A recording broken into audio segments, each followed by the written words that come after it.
Coronavirus, la pandemia. ¿Cuáles son los síntomas? ¿Cómo se transmite? ¿Qué puedo hacer para protegerme y prevenir la propagación de la enfermedad? Nuevo padecimiento que ha encendido las alarmas de los sistemas de salud. Coronavirus, la pandemia.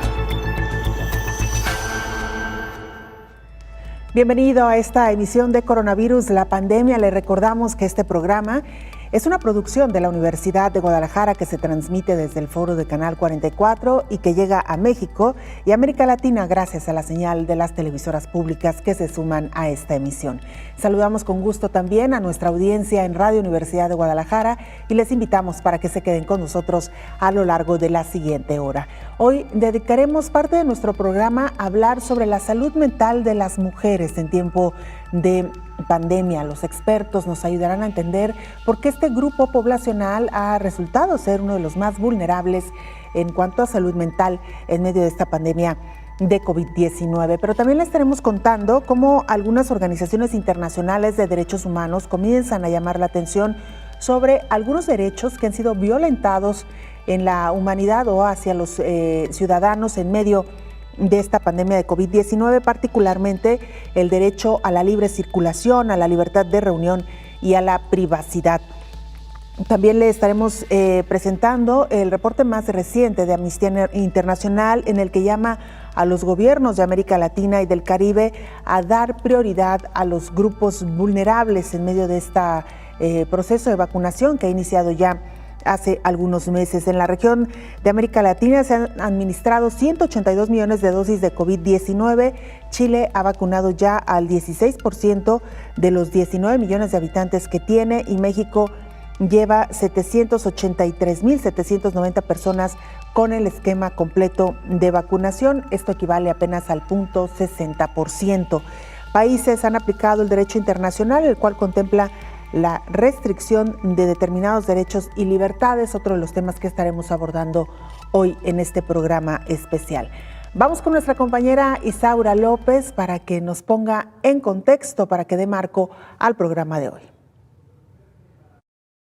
En 454 días, los descalabros por COVID-19 han sido profundos. El mundo se ha enfrentado a graves debilidades que ponen en riesgo no solo la vida por esta enfermedad, sino que también la integridad de las personas.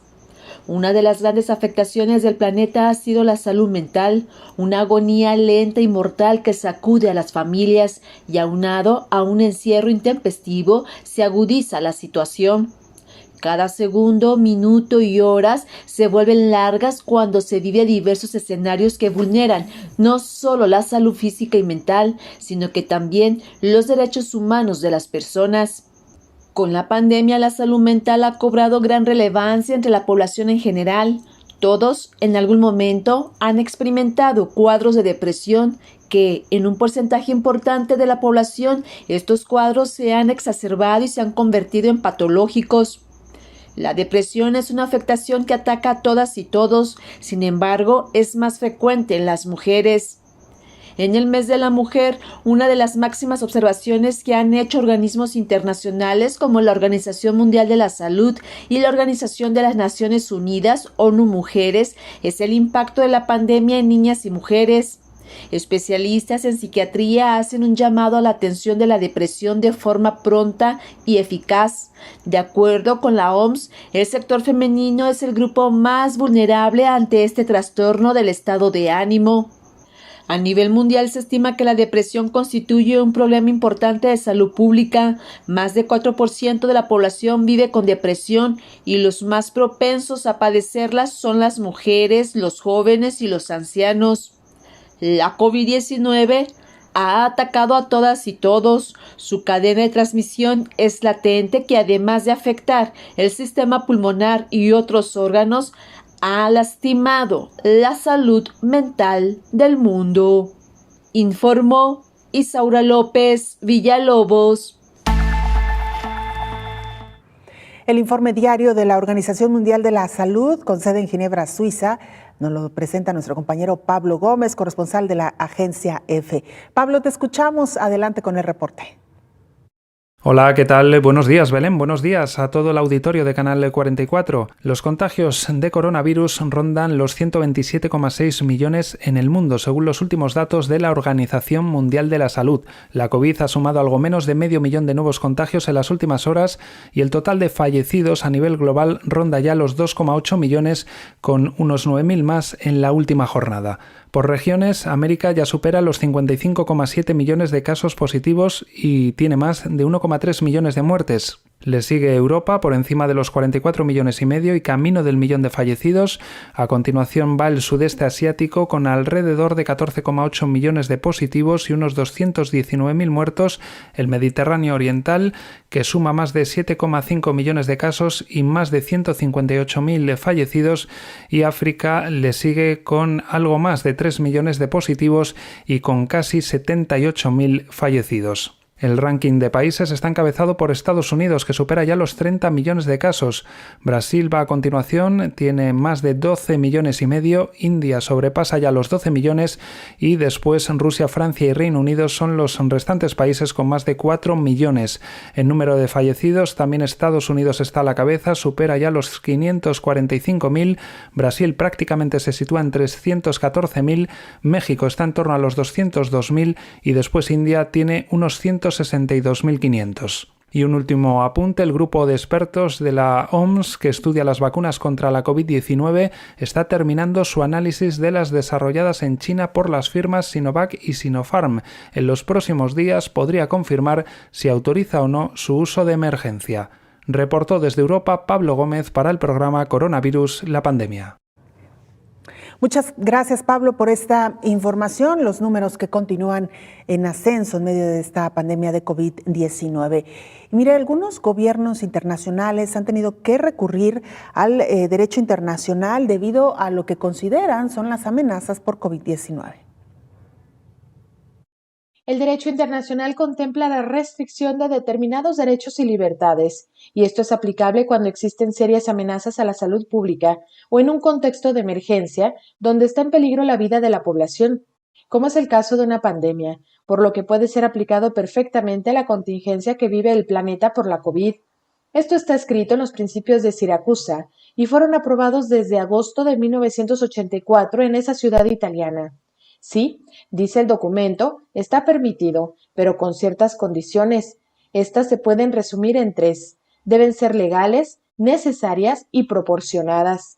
La amenaza sin precedente de COVID-19 ha causado un sufrimiento inimaginable alrededor del mundo. Este año también regresó a la mesa una discusión necesaria sobre el rol de las fuerzas del orden público en las sociedades. Aunque la pandemia es en primer lugar una crisis de salud pública, hay retos relacionados que son relevantes para contenerla y para promover una recuperación rápida y sostenible. La lucha por defender el Estado de Derecho y el rol de las fuerzas del orden público en las sociedades hacen parte de ellos, donde los gobiernos han respondido a la pandemia con un rol ampliado y fuerte presencia policial y de otros actores de seguridad. Han surgido retos incluyendo percepciones de sesgo, uso desproporcionado de la fuerza y otros asuntos relacionados con derechos humanos. También hay un riesgo de que algunos estados puedan estar utilizando la fuerza para hacer cumplir las restricciones. Mientras los líderes mundiales discuten la acción conjunta para contener y superar la pandemia, es esencial la necesidad de evitar el daño permanente a los principios de Estado de Derecho y las libertades fundamentales sean tomadas en cuenta, informó Rocío López Fonseca. Una nueva ley en España está causando polémica, la llamada ley de la nueva normalidad, que obliga a los habitantes de este país a usar cubrebocas independientemente de la distancia de seguridad de 1.5 metros en la vía pública, también en espacios al aire libre, algo que ya se llevaba a cabo en la práctica en toda España, pero que ahora se ha convertido en ley. Se trata de esta norma que se cumplía en la vida cotidiana por la entrada en vigor de diferentes normativas autonómicas que habían eliminado esa distancia de seguridad y obligaban a portar mascarilla fuera cual fuera la distancia interpersonal. Hasta ahora, en la vía pública o en los espacios al aire libre, era obligatorio el uso de la mascarilla cuando existía una distancia inferior a 1,5 metros. Según la norma estatal, aunque las comunidades habían establecido exigencias más duras y sus propias excepciones. El Ejecutivo ya ha actualizado su página web para incluir que la mascarilla es obligatoria siempre. La medida ha suscitado dudas y desconcierto en algunas comunidades autónomas.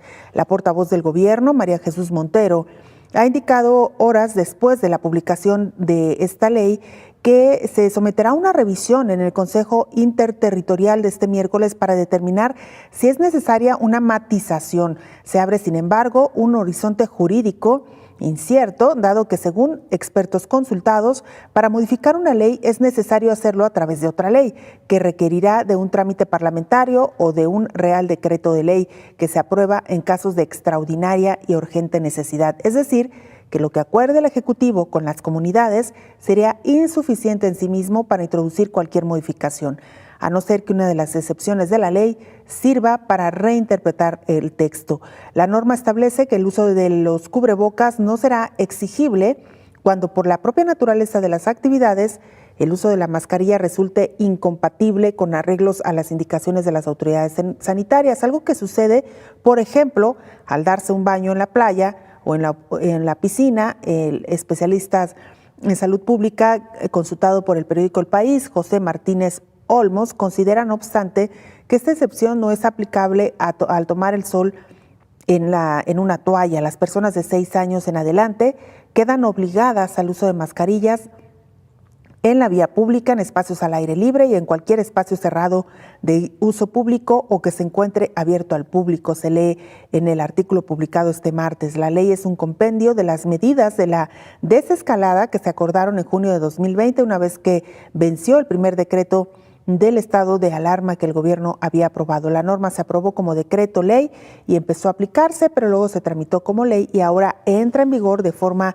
algo anacrónica, con menciones a la fase 3 y otros elementos de desescalada que han sido superados por los hechos. Es por ello que esta ley ha sido cuestionada, tiene algunos defectos, algunos retrasos, pero particularmente en lo que se refiere al uso de la mascarilla, tendrá que utilizarse la mascarilla incluso en los espacios muy abiertos que anteriormente eran considerados como de bajo riesgo. Nos referimos a los parques, al bosque o la playa, donde los bañistas tendrán que usar la mascarilla incluso al tomar el sol. El único momento en que podrán quitársela va a ser evidentemente para comer o para ingresar a la alberca o al mar. Sin duda alguna, una ley que ya está causando controversia. Y en más información, la directora de los Centros para el Control y la Prevención de Enfermedades, los directivos muestran preocupación por un incremento en el número de casos en Estados Unidos. Luego de que Estados Unidos rebasó los 30 millones de contagios de COVID-19, la directora de los Centros de Control y Prevención de Enfermedades, Rochelle Walensky, advirtió que los datos más recientes reflejan que el promedio de casos nuevos es poco menos de 60,000, un incremento del 10% en comparación con la semana anterior. Más de 51 millones de personas han sido completamente vacunadas y los CDC están colaborando en todo el gobierno para llevar las vacunas a las comunidades y poner el biológico lo más rápido posible a través de una multitud de canales. Más de 1 de cada 3 adultos en este país ya recibió una dosis, dijo en la rueda de prensa de este lunes. Voy a hacer una pausa aquí, voy a perder el guión y voy a reflexionar sobre el sentimiento recurrente que tengo de una fatalidad inminente. Tenemos mucho que esperar. Muchas promesas y potencial de dónde estamos, y muchas razones para la esperanza. Pero ahora mismo tengo miedo. Sé lo que es como médico estar de pie en la habitación de un paciente, vestido, con guantes, con mascarilla, protegido. Y ser la última persona en tocar al ser querido de otra persona porque su ser querido no puede estar allí. Además, señaló que la trayectoria de la pandemia es similar a lo que sucede en Europa. La trayectoria de la pandemia en los Estados Unidos se parece a la de muchos otros países de Europa, incluyendo Alemania, Italia y Francia, como hace tan solo unas semanas.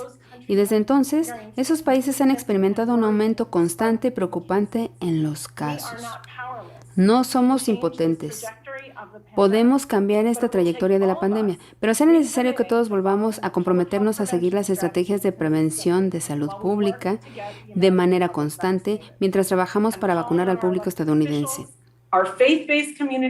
Aunque existen las vacunas, será más lento contener la COVID-19 si hay que lidiar con otro aumento de casos, señaló la directora de los CDC. Informó Elizabeth Ortiz. Canal 44 TV, nuestra cuenta en Twitter y Facebook. Nos pueden mandar mensajes también en WhatsApp al 33 22 42 06 90. Hacemos una pausa, regresamos con más información.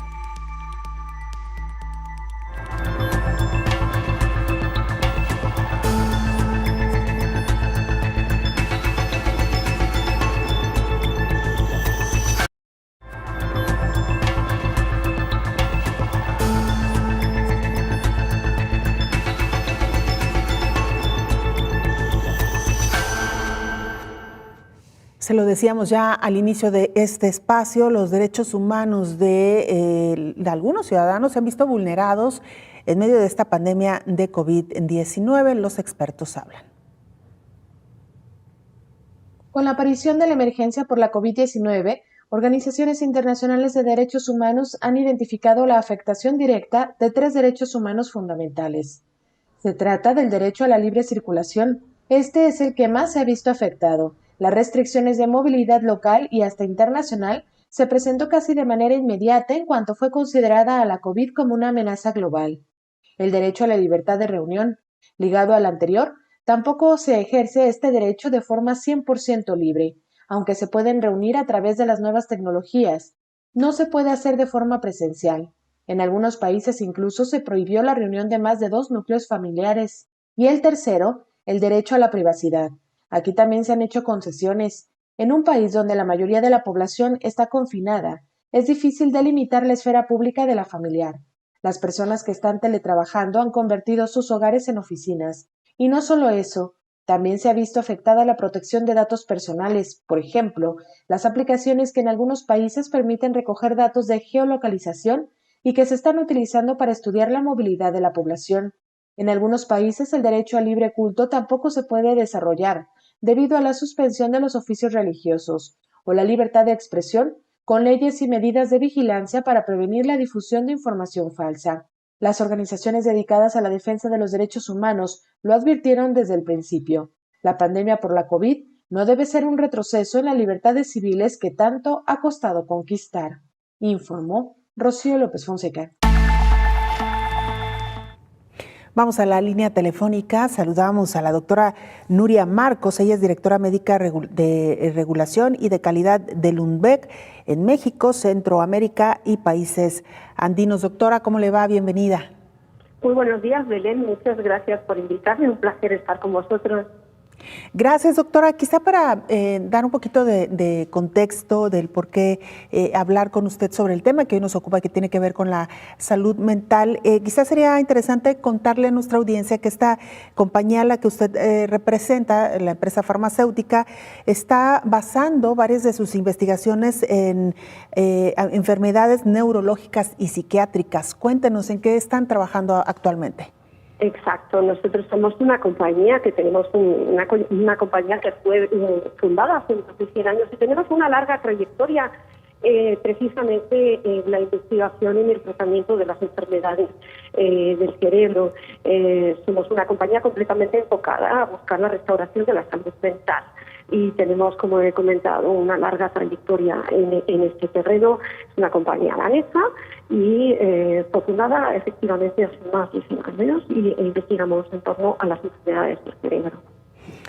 Y precisamente por esta trayectoria y esta amplia investigación que ustedes llevan a cabo, doctora, ¿qué nos puede decir sobre la salud mental de las mujeres en medio de esta pandemia de COVID-19? ¿Qué es lo que ustedes han podido detectar y por qué tendríamos que hablar del sector poblacional femenino? Bueno, primero yo creo que en términos generales, que antes de hablar específicamente de las mujeres, sabemos que la situación actual es una situación que nos hace, que realmente favorece, es un entorno que favorece el hecho de que la población general pueda sufrir de depresión. De por sí, cuando hablamos de la depresión, sabemos que es el trastorno más común de los trastornos del estado de ánimo. Y estoy hablando tanto a nivel en ambos géneros, afecta aproximadamente a 300 millones de personas a nivel mundial. Pensando en el tema de la pandemia, la situación hace que como resultado de esta contingencia sanitaria derivada del COVID-19, nos enfrentamos a una de las mayores crisis de salud mental y obviamente las mujeres en muchos sentidos estamos viviendo una sobrecarga física, mental y emocional al asumir las responsabilidades de salvaguardar la salud, hacernos cargo del cuidado de los miembros del hogar, aunado a la incertidumbre que obviamente nos está trayendo esta pandemia. Sí es importante remarcar que la depresión realmente está, como he comentado, es realmente el trastorno de estado de ánimo más frecuente y obviamente se ve muy incrementado en estos momentos de incertidumbre en el que estamos viviendo. Claro.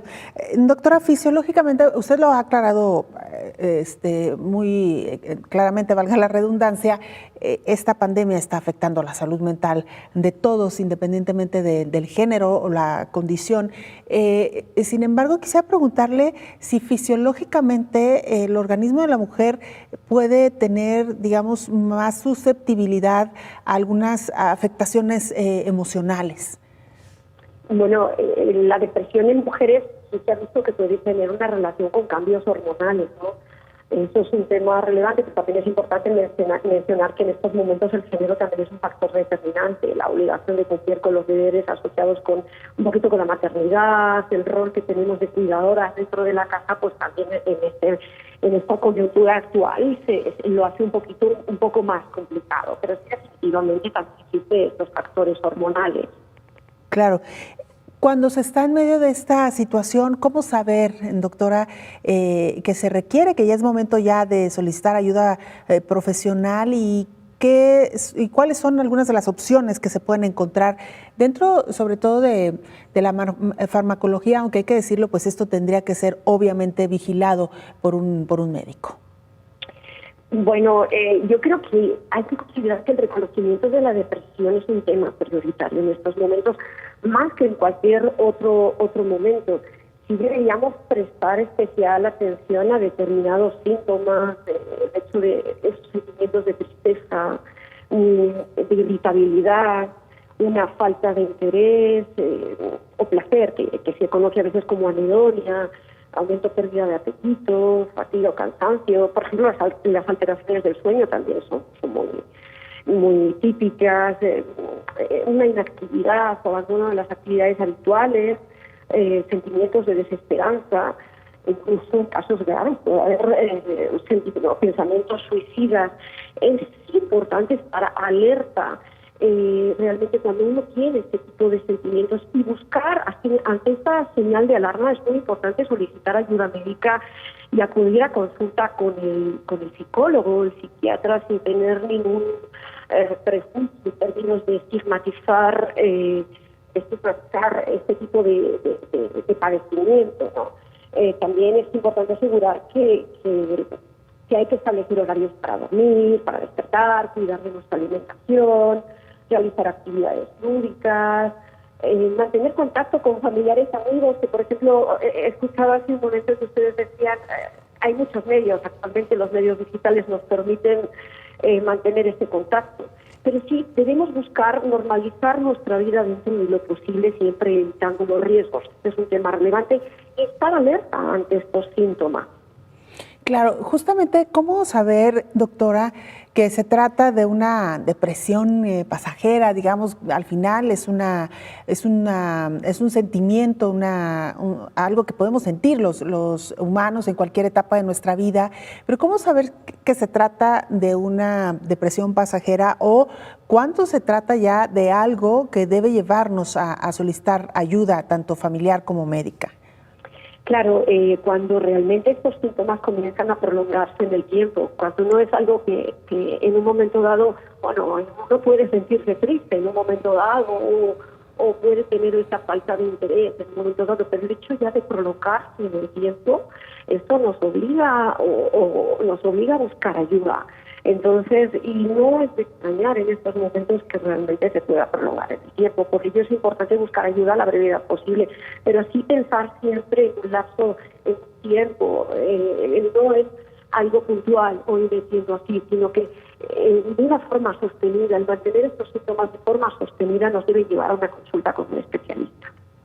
Claro, eso es sin duda alguna importante, solicitar ayuda, porque sabemos que esta pandemia se ha prolongado más de lo que se tenía planeado, lo cual ha provocado también muchos sentimientos de frustración en medio de estos sentimientos que usted ya nos ha descrito como la depresión, aunque habría que hablar también de otro fenómeno que se ha tornado muy frecuente, doctora, el caso de la ansiedad, que viene acompañado a veces también con episodios de depresión. Sí, de hecho, la ansiedad es uno de los síntomas que acompaña con muchísima frecuencia a la depresión. Curiosamente, hubo un estudio que se realizó en Francia y a principios, durante el primer confinamiento que hubo en Francia, resulta que la ansiedad más o menos era de un 17,6%. Ya en el segundo confinamiento, que se llevó a cabo en noviembre del 2020, aumentó nuevamente la ansiedad. Claro, como usted comenta, desde luego esta pandemia se está prolongando pues un poco más de lo que estábamos esperando. Toda esta situación de incertidumbre nos está llevando a un incremento de la ansiedad y esta situación de aislamiento, de confinamiento, pues realmente aparecen como estresores. O sea, son realmente situaciones que nos generan un estrés. Y efectivamente, cuanto más se prolonga el tiempo, más incertidumbre tenemos, y también es normal. Sucede, se vincula cada vez más esta depresión a la ansiedad, efectivamente. Muy bien, doctora Nuria Marcos, directora médica regulatoria de calidad del Lundbeck. Vamos a hacer una pausa muy breve, si nos lo permite, regresamos para continuar con esta conversación. Hacemos una pausa, volvemos.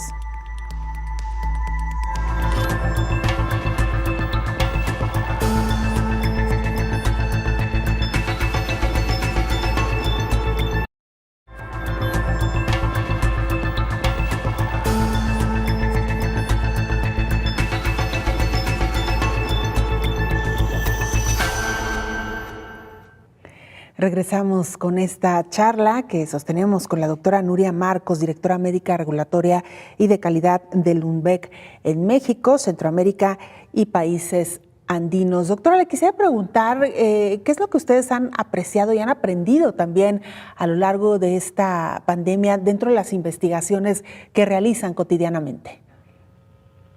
Bueno, yo creo que todos hemos tenido un aprendizaje relevante. El tema de la resiliencia yo creo que es el punto más relevante que nos está tocando vivir a todos, más allá de, estoy hablando a nivel como personas, es lo que nos está tocando en estos momentos, adaptarnos a una nueva normalidad. Estamos viviendo una situación completamente extraordinaria, pero sí es relevante. Los aprendizajes y los consejos siempre es buscar ayuda en esos momentos en que uno se sienta triste, estresado o con alguna alteración emocional. Es relevante siempre. No debemos esperar a que los problemas avancen y buscar siempre un apoyo emocional o orientación. Hemos hablado del tema de la resiliencia, pero siempre importante buscar un apoyo emocional y orientación ante síntomas de alarma. Ese es el tema más relevante en estos momentos. Claro. Doctora, en casos, digamos, más complicados, sabemos que las personas requieren de ayuda a través de la farmacología para poder sobrellevar esos momentos que los colocan incluso a veces en situaciones de incapacidad laboral o de incapacidad para poder realizar las actividades cotidianas. Sin embargo, hay cierto temor de utilizar estos medicamentos. ¿Qué le diría usted a nuestra audiencia en torno a los fármacos que se han estado investigando y que hoy por hoy se tienen en el mercado disponibles para ayudar en este tipo de padecimientos? Bueno, el primer punto que quiero remarcar es que debemos desestigmatizar este tipo de padecimientos. Ese es el punto más relevante. Al desestigmatizar podemos entender que el tratamiento de la depresión puede ser como el tratamiento de cualquier otra patología. Este es un punto relevante. El segundo punto también que quiero destacar es que en la actualidad, por ejemplo, la depresión se considera el segundo padecimiento que genera más discapacidad. Nosotros cuando una persona realmente padece depresión, lo que quiere es regresar al mundo anterior, al mundo en el que estaba viviendo previamente.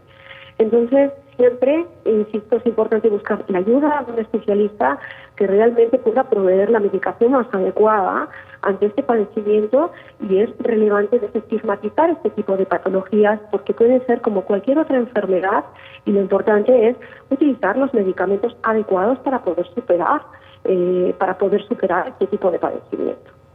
¿Se ha avanzado en cuanto a la técnica, incluso la tecnología que se utiliza para el desarrollo de estos medicamentos, doctora?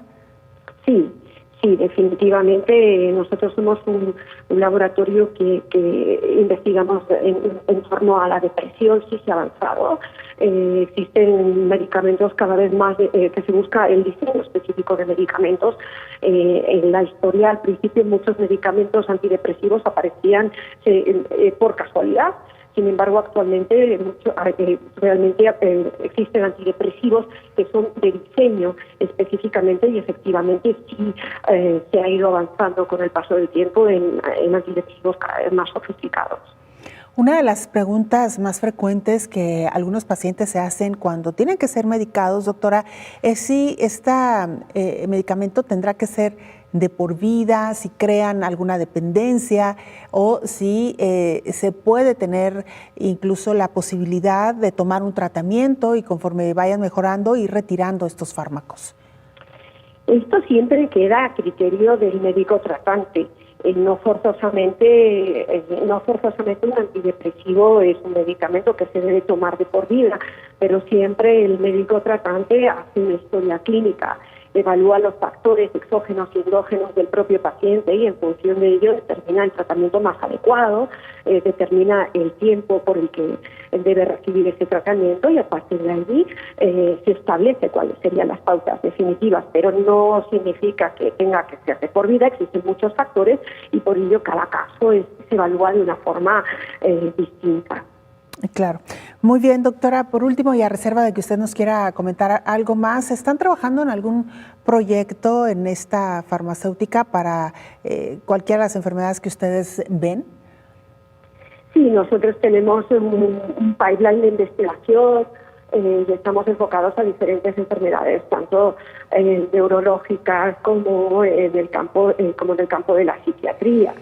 Por ello que trabajamos tanto en medicamentos antidepresivos, para la migraña, antipsicóticos, y sí, efectivamente tenemos un pipeline de investigación para tratar de este tipo de enfermedades del cerebro. Doctora, le agradecemos su presencia en este programa especial de Coronavirus, la pandemia. Gracias. Muchísimas gracias. Hasta luego. Hasta pronto. Es la doctora Nuria Marcos, directora médica regulatoria y de calidad de Lundbeck en México, Centroamérica y países andinos. Y mire, algunos organismos internacionales se pronuncian por dar prioridad a aquellos grupos más vulnerables en medio de este proceso de vacunación que ya ha iniciado por COVID-19.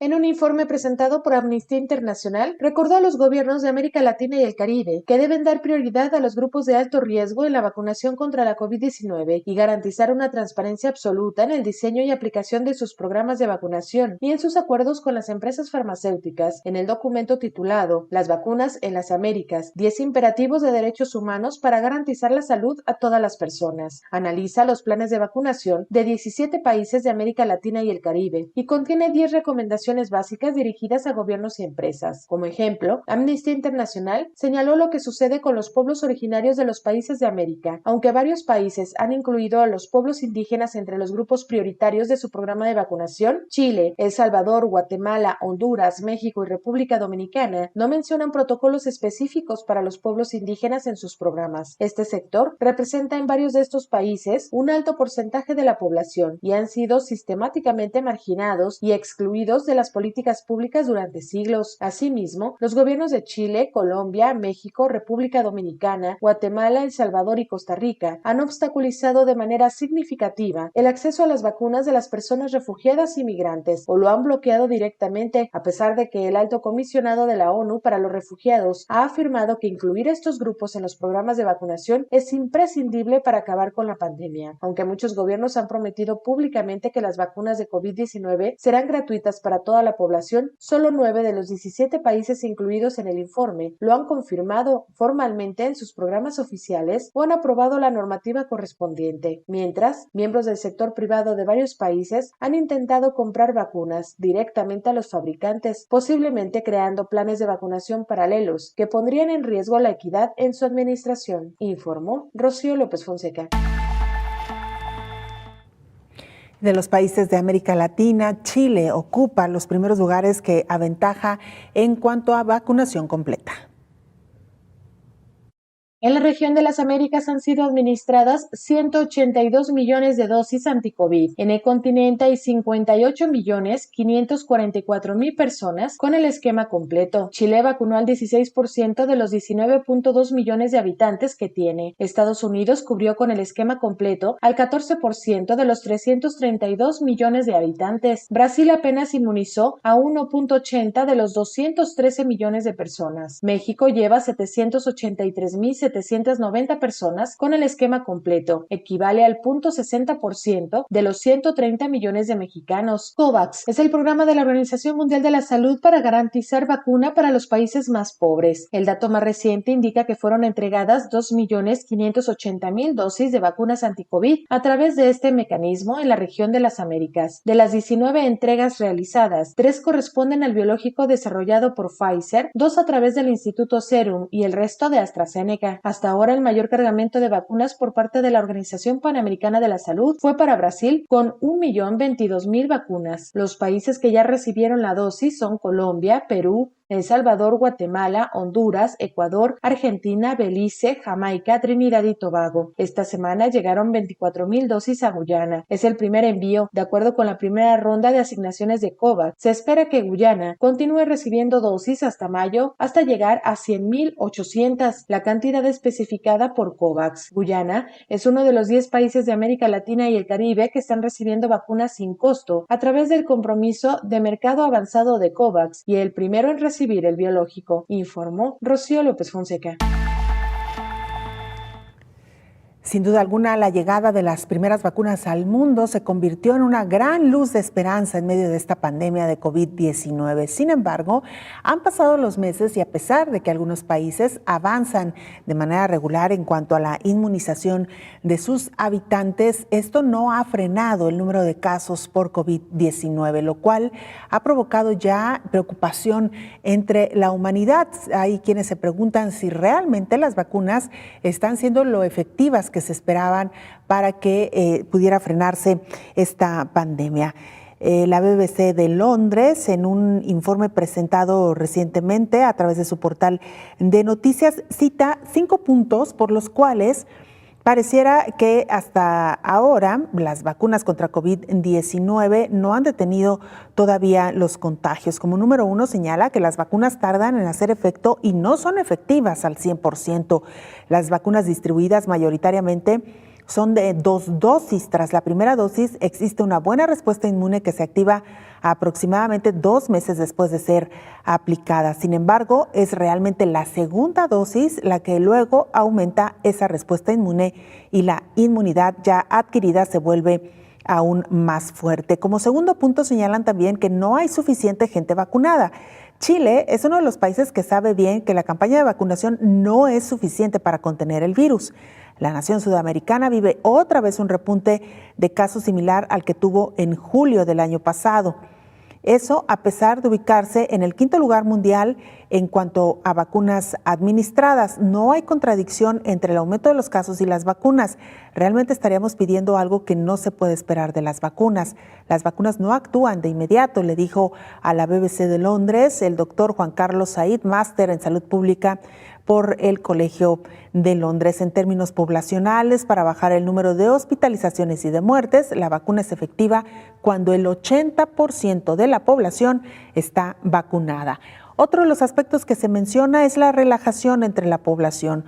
Uno de los motivos que puede seguir por los que puede seguir avanzando la enfermedad en mayor o menor grado es por el cansancio ciudadano ante el resto de medidas de protección. También fue el caso de Chile y es extensible a otros muchos países donde el virus puede replicarse. Como punto número 4, señalan que hay distintos ritmos de vacunación en los países. La globalización alcanza muchas esferas de la vida moderna y el coronavirus puso de manifiesto que la salud es una más, al saltar en pocas semanas desde China al resto del mundo. También tiene su efecto en la estrategia de salida a la pandemia, tanto en la velocidad de vacunación como en la transmisión del virus. Según datos de la Organización Mundial de la Salud, 3/4 partes de las personas vacunadas viven en solo 10 países ricos que suponen el 60% del PIB mundial. Y como último punto, los niños aún no tienen vacuna. Ahora mismo el mundo se encuentra en una situación en la que todavía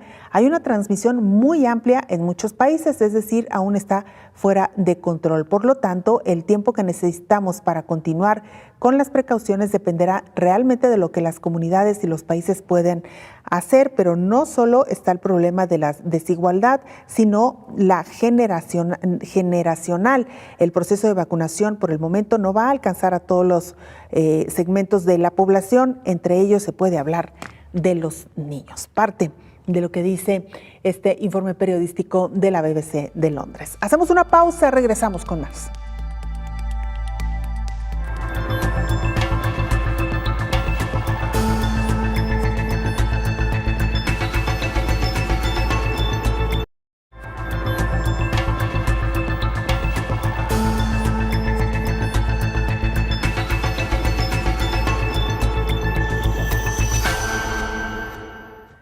Continuamos con el tema de la vacunación en el mundo. España espera que el mes que inicia, abril, sea clave para el despegue de la vacunación entre su población con la llegada de más dosis de la vacuna de Janssen, con lo que conseguirá la inmunización con una sola dosis y de nuevas remesas de las otras 3 vacunas autorizadas a razón como mínimo de 1 millón por semana. En la víspera de abril y con el inicio de la Semana Santa, la consigna del Ministerio de Sanidad y las comunidades autónomas: la vacunación debe ir a toda prisa porque es fundamental para mitigar los efectos de la transmisión y mortalidad ante una posible cuarta ola que ya avanza en algunos países de Europa. Mientras que la Comisión de Salud Pública aprobó una nueva actualización de la estrategia de vacunación que prevé que cuando haya disponibilidad de dosis de la nueva vacuna de Janssen, se pueda usar de forma paralela a las vacunas de Pfizer y Moderna para incrementar el ritmo de vacunación de los grupos de más edad. Esta decisión aclara la inmunización del grupo de población de entre 66 y 79 años que no podía recibir la vacuna de AstraZeneca y estaba a expensas de la llegada de otros sueros, mientras que personas más jóvenes, en concreto entre 60 y 65, ya están siendo vacunados con la dosis de la anglo-sueca, es decir, con AstraZeneca. Nos quedamos en Europa, vamos a Francia con nuestra compañera María Díaz Valderrama para que nos actualice información, para que nos cuente cómo está viviendo actualmente Francia esta pandemia. María, te escuchamos, adelante con la información. Hola, ¿qué tal? Buenos días, Belén. Buenos días a todo el auditorio de Canal 44. En Francia, el presidente Emmanuel Macron anunciará este miércoles nuevas medidas contra el coronavirus ante la situación crítica que presentan los hospitales de buena parte del país. Macron intervendrá por la noche a la hora de máxima audiencia televisiva tras estudiar junto a los principales miembros de su ejecutivo las pistas para combatir la epidemia. Este martes se superó el umbral simbólico de los 5.000 pacientes en unidades de cuidados intensivos, por encima del pico de la segunda ola en noviembre, y algunos epidemiólogos han advertido de que en unas semanas se podría llegar al techo de los 7.000 de la primera ola. Se habla también de una transferencia masiva a otras partes del país de los enfermos de las UCIs de París, que ya están por encima del 100% de su capacidad. Esto se acompañaría de movilización de plazas en clínicas privadas, donde se podrían conseguir unas 2.000 a nivel nacional. Otra opción sería el cierre de las escuelas en los 19 departamentos donde la situación es más delicada y donde de momento se aplica un confinamiento suave. La última hipótesis sería un confinamiento duro seguro en esos 19 departamentos y en algunos otros en los que la situación está empeorando, una opción que el jefe del Estado ha tratado de evitar por todos los medios, así como el cierre de escuelas que ahora se vislumbra y por el que a cada vez se muestran a favor más voces en la política francesa. Reportó María Valderrama desde Francia para el programa Coronavirus, la pandemia. Muchas gracias, María. Estaremos atentos, por supuesto, a este anuncio que hará el presidente Emmanuel Macron con nuevas medidas restrictivas en medio del avance de la pandemia de COVID-19.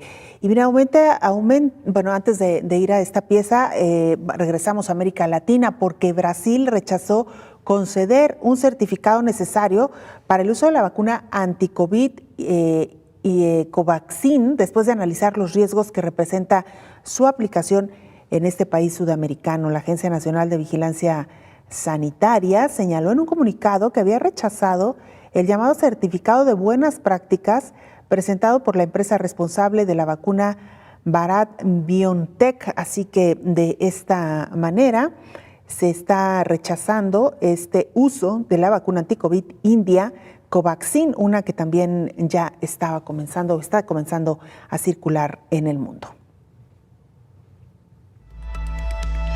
En medio de esta pandemia de COVID-19 y debido al confinamiento, al trabajo en casa y también a la escuela en casa, se ha hecho necesario e indispensable el incremento de las horas que pasamos frente a las pantallas. Aquí algunas recomendaciones para evitar que esto nos provoque algún daño. El distanciamiento social, la escuela y el trabajo a distancia provocó el aumento de tiempo frente a las pantallas. Los servicios de salud de Harvard emitieron una serie de recomendaciones ahora que las pantallas son una ventana al mundo. Por ahora hay muy poca evidencia que relacione directamente el tiempo frente a la pantalla con el daño en los niños. El mayor problema radica en que las pantallas reemplazan actividades positivas como el ejercicio, la socialización y el sueño. Los servicios de salud recomiendan hacer una comida sin contenido multimedia por día. El tiempo frente a pantalla e incluso la televisión de fondo durante las comidas está relacionado con el consumo de comida chatarra y el aumento de peso en los niños. Los anuncios de alimentos para opciones de baja nutrición pueden influir en lo que quieren comer los niños en edad preescolar. Además, las conversaciones durante la comida pueden ayudar a moldear la salud socioemocional del niño y aliviar el estrés de toda la familia. Otro consejo es permanecer 2 horas sin pantallas antes de acostarse. De esta forma es más fácil conciliar el sueño y despertar a tiempo. La luz azul de los televisores y otras pantallas interrumpe el ciclo natural del sueño. Para los más pequeños, también ayuda a guardar las pantallas para después de la siesta. Para niños mayores, las alertas de dispositivos también pueden ser un problema. La recomendación es usar un reloj despertador real y mantener el teléfono fuera del dormitorio. Las pantallas tienen una forma de convertir nuestros cerebros en piloto automático, ya sea que estés alternando entre correos electrónicos y notificaciones o desplazándote en las redes sociales, puedes pasar mucho más tiempo sin hacer nada. Pon tus alertas en espera. Observa qué tipo de alertas te atraen a un tiempo de pantalla sin sentido y apágalo. Desintoxicación diaria del correo electrónico. Si es posible, bloquea el correo electrónico por un periodo de tiempo durante el día para que puedas trabajar sin distracciones constantes. Ayuno social intermitente. Evita las redes sociales durante el horario laboral para ayudarte a mantener un mejor equilibrio entre el trabajo y la vida.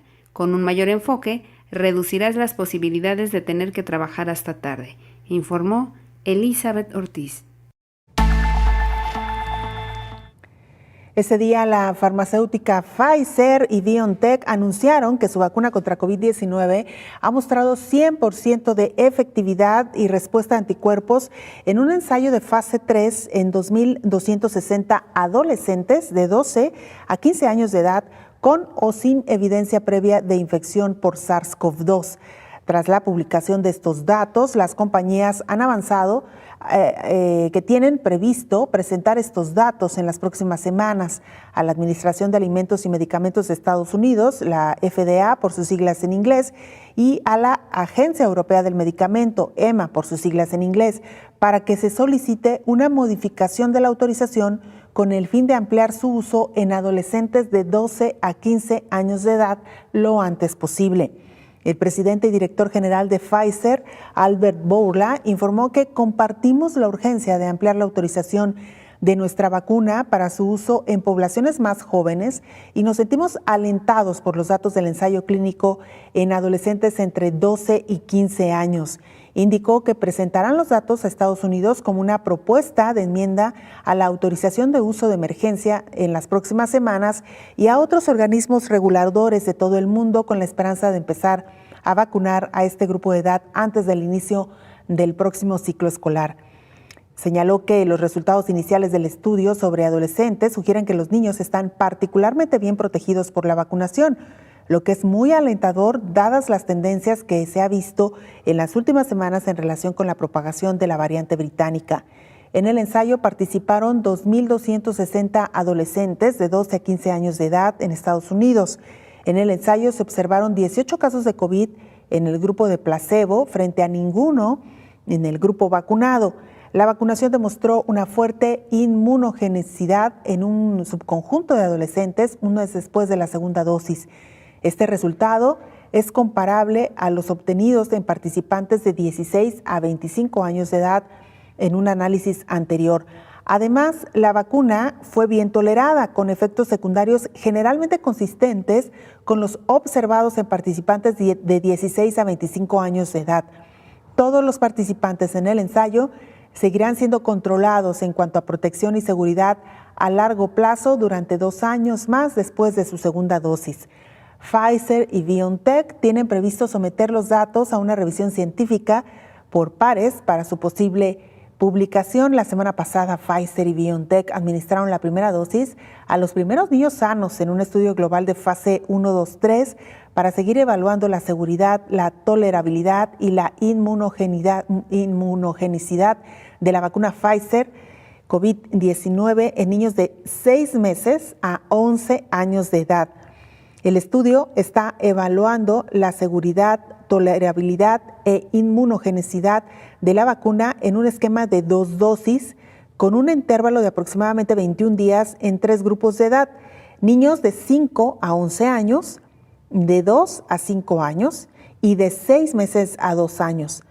La cohorte de 5 a 11 años comenzó a recibir la dosis la semana pasada y las empresas iniciarán la cohorte de 2 a 5 años la próxima semana. Así, Pfizer y BioNTech avanzando en este plan de inmunizar incluso a la vacunación, a la población infantil y a la población adolescente.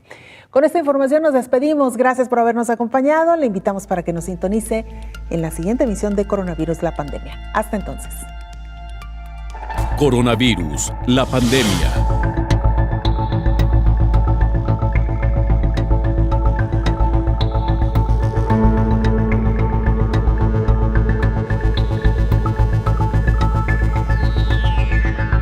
Coronavirus, la pandemia.